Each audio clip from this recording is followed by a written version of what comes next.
بسم اللہ الرحمن الرحیم۔ جسے اللہ عزت دے اسے کوئی رسوا نہیں کر سکتا۔ احمد بن طولون کو اپنے حوض کے پاس ایک بچہ پڑا ہوا ملا۔ اس نے اس کی پرورش کی اور اس کا نام محمد یتیم مشہور ہوا۔ اللہ نے اس کو ذہانت سے بھی نوازا تھا۔ احمد بن طولون کے انتقال کے بعد اس کے بیٹے ابو الجیش نے اس یتیم کو بلایا اور کہا، میں تمہیں اپنے یہاں ایک منصب پر فائز کرنا چاہتا ہوں یہاں، لیکن میری یہ عادت ہے کہ میں ایسے شخص سے پہلے عہد و پیمان کرتا ہوں کہ وہ میرے ساتھ کسی قسم کی خیانت نہیں کرے گا۔ احمد یتیم نے عہد کر لیا، چنانچہ اسے امیر مقرر کر دیا گیا۔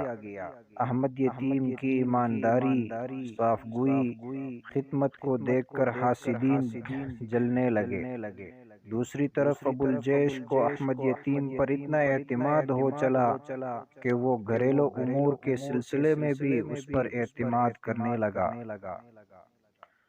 ایک دن اس نے احمد سے کہا کہ میری فلان باندی کے کمرے میں جاؤ، جس جگہ میں بیٹھتا ہوں وہاں ایک موتی رکھا ہوا ہوگا، وہ لے آؤ۔ احمد یتیم جب کمرے میں داخل ہوا تو اس نے باندی کو ایک غلام کے ساتھ قابل اعتراض حالت میں دیکھا اور واپس نکلنے لگا تو باندی اسے بھی پیشکش کرنے لگی، لیکن وہ خیانت سے بچتے ہوئے وہاں سے نکلا اور موتی ابو الجیش کی خدمت میں پیش کر دیا۔ دوسری طرف باندی خوف میں مبتلا ہوئی کہ کسی طرح ابو الجیش کو خبر نہ ہو جائے، لیکن کچھ دن خاموشی سے گزرے تو اطمینان ہو گئی۔ لیکن پھر ایسا ہوا کہ امیر نے نئی لونڈی خریدی اور اس کو زیادہ چاہنے لگا۔ پہلی لونڈی یہ صورتحال دیکھ کر احمد سے بدلہ لینے کا ارادہ کیا اور پھر ابو الجیش کے پاس آئی اور رو رو کر اس سے کہا کہ احمد نے میری عزت سے کھیلنے کی کوشش کی ہے۔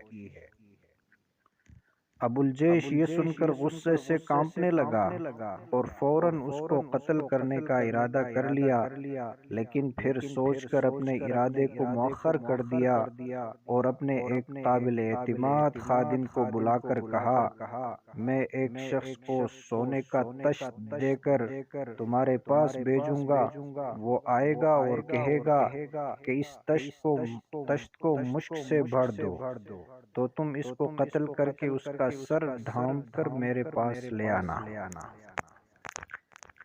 چنانچہ ابو الجیش نے ایک محفل منعقد کی، اس میں احمد یتیم بھی سامنے بیٹھا، نہایت پرسکون اور مطمئن نظر آ رہا تھا۔ اتنے میں ایک تشت اس نے احمد کو دے کر مذکورہ ہدایات دی۔ احمد تشت لے کر چل پڑا۔ راستے میں دیگر مصاحبین و خدام نے اسے اس حالت میں دیکھ کر روکا اور مجلس کے بارے میں پوچھنے لگے۔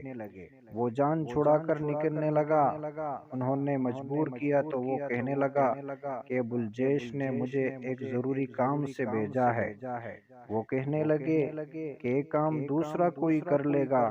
چنانچہ احمد نے ادھر ادھر دیکھا تو وہی غلام جو خادم باندی کے ساتھ زیادتی کر رہا تھا اس کو نظر آیا۔ اس نے تشت اس کو مذکورہ ہدایت کے ساتھ دے دیا۔ خادم نکلا، اگلے خادم نے اپنا کام کیا اور تشت واپس لایا۔ راستے میں احمد نے وہ تشت اس سے لے کر ابو الجیش کی خدمت میں پیش کر دیا۔ ابو الجیش یہ دیکھ کر حیران رہ گیا اور جب احمد نے تشت سے کپڑا ہٹایا تو اس کی آنکھیں کھلی کی کھلی رہ گئی۔ ابو الجیش کے پوچھنے پر اس نے ساری کارروائی سنائی۔ ابو الجیش نے مقتول خادم سے متعلق احمد سے پوچھا تو اس نے ساری کارگزاری سنا دی اور پھر کہنے لگا کہ ایک خیانت کا ارتکاب اس نے کیا تھا، لہٰذا یہ اپنے انجام کو پہنچا۔ ابو الجیش نے مذکورہ باندی کو بلا کر قتل کرا دیا اور پھر احمد یتیم کا مرتبہ امانت داری کی وجہ سے ابو الجیش کی نظر میں اور بھی بڑھ گیا۔